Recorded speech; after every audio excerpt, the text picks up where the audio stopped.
no, you're not going to get folks. Quick video, just kind of the ridiculousness of the current clown world we inhibit. I imagine someone come up to me and go, oh, if you want to maintain political correctness, go, oh, so you watch Star Wars? You seem like a Star Wars person. Have you seen the Disney show? Oh, no. If you still want to be politically correct and you kind of want to, like, soft pedal this. Oh, so have you seen the new Disney Star Wars various shows? Like, oh, no, I haven't seen it. I don't have Disney. Oh, I'll get you a sub. I'll buy you a sub for you. You can check it out. Oh, not necessary. Not necessary. I'm not really into Star Wars. What do you mean you're not into Star Wars? You said you love the original and you read the books. Yeah. I mean, the original Star Wars was a long time ago. It was 50 years ago. 77 to 83 was the original trilogy, plus a holiday special, which was unfortunate. There's no amount of pharmaceuticals in the world if you want to get together with some buddies and watch. Oh, hey, man, let's get together and smoke a J and have a drink, and watch the original holiday special.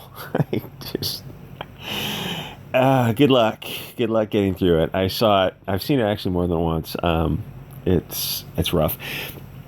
So, if you want to kind of soft pedal the answer, you're like, I'm not really into Disney, I'm not really into Star Wars anymore. I mean, it's obviously a long explanation, but if you start teasing the answer out of it, you go like, yeah, Star Wars was 77 to 83 Star Wars. The original A New Hope was Star Wars. Though back in the day, we just called it Star Wars, and everything else was called by the name after that, Empire and Jedi.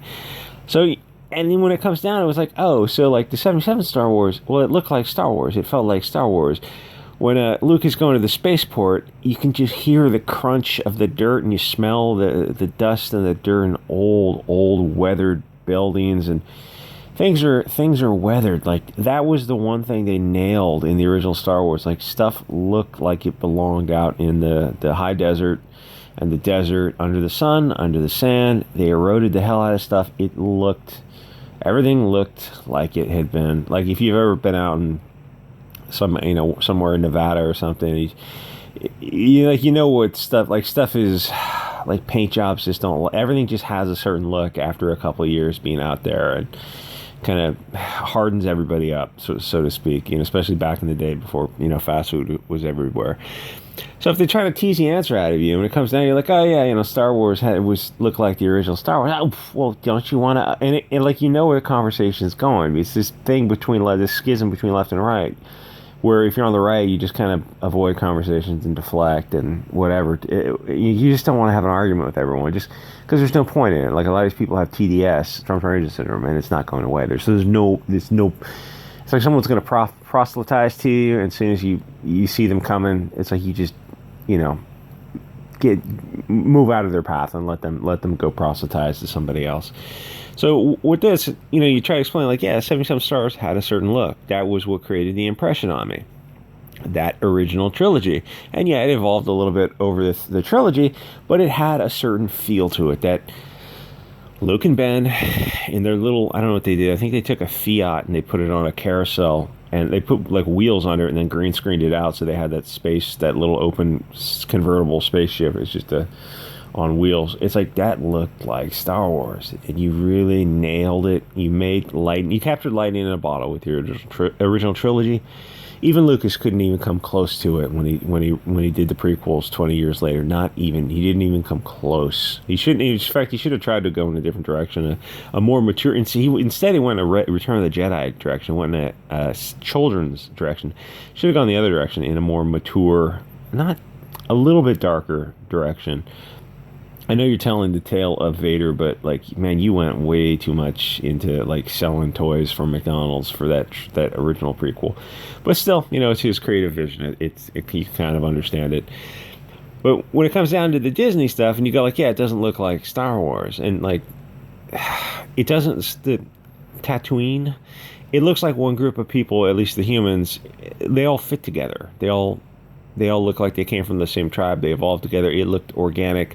The original three characters, Han, Luke, Leia, Obi-Wan, the pet dog, and the robots, it's like they felt like they belonged together because they shared certain morphology. Though really, when you look into their backgrounds, they're all diverse from each other. It's just not as visually apparent. Or the modern Disney Star Wars, it's like, oh, what does this look like? Oh, it looks like Hollywood made a movie set on Earth, in California specifically. Or, maybe they went to Tanzania and filmed it over there, but it looks like a Hollywood crafted movie. Cause, oh, look, there's a Chinese guy. There's a Korean. Well, there's probably no Korean guy because you're selling to China. So if there's any Asian, there's definitely not going to be a Korean or Japanese. They're going to be Chinese to sell to China. Oh, look, there's a French guy, Spanish guy. There's of course African, and then there's vaguely English, Irish. It looks like a Hollywood casting call. It said, we checked all the boxes, make sure we've got enough visibly pox people. It's like, yeah, so there goes the Winley suspension of disbelief. You just threw it right out the window. Oh, is it?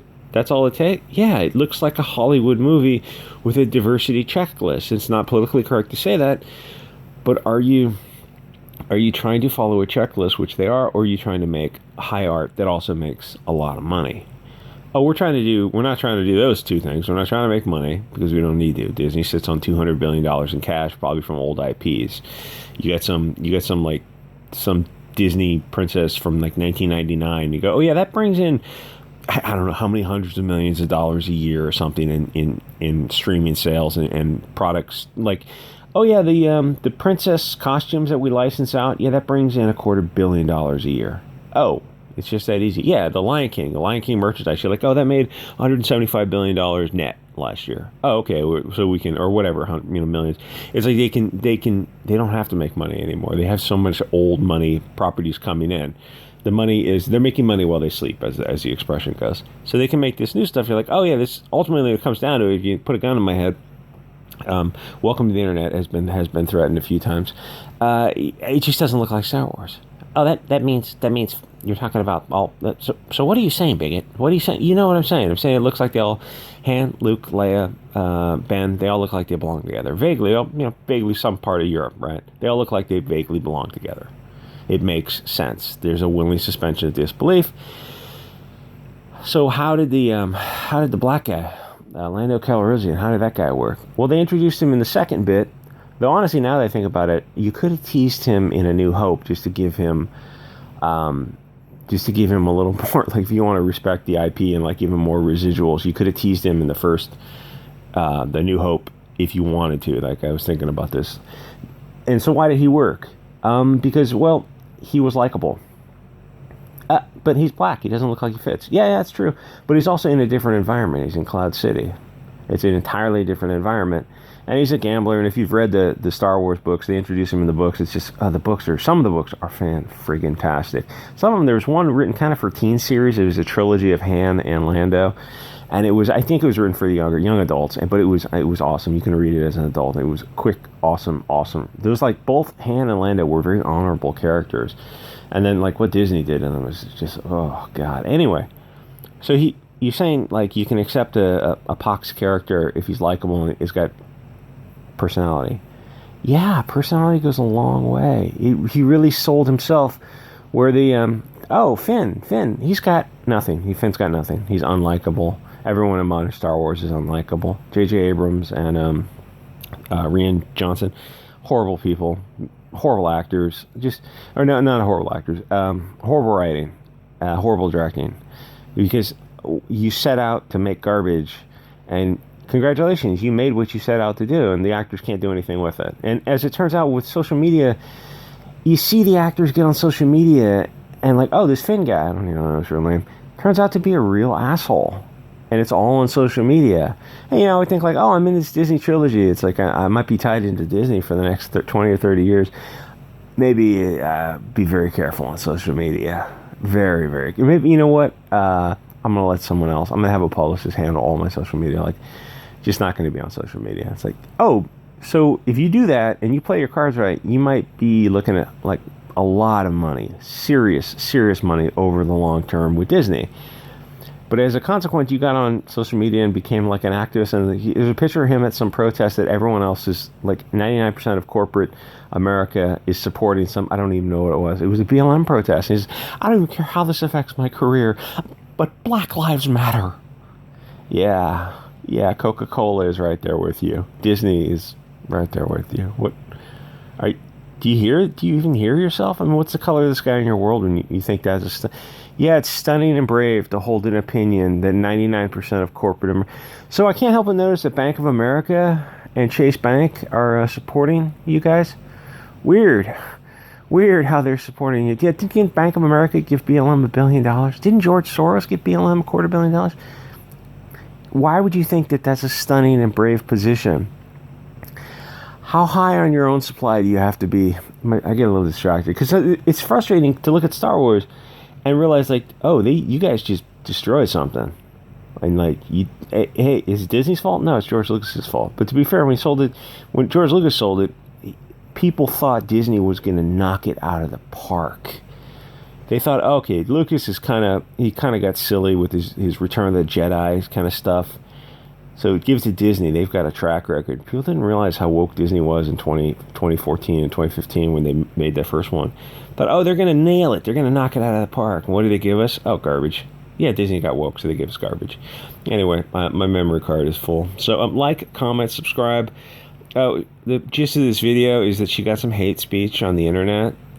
I get told to delete myself bundles of sticks every day. Dark Gift Comics, he's on YouTube. He had someone deliver a note to his house, and it was kind of a weird. It's like, don't defend hate speech. That's like a teenager gave you a warning on the to come to your house and give you a message. It's like, that's pretty like criticism. You get my point. It's like, if you're on the internet, you have a social media footprint, you're gonna get some hate speech. I get more than that. I get stuff I can't even repeat on YouTube from actual POCs who have a sense of humor. Some people are hysterical.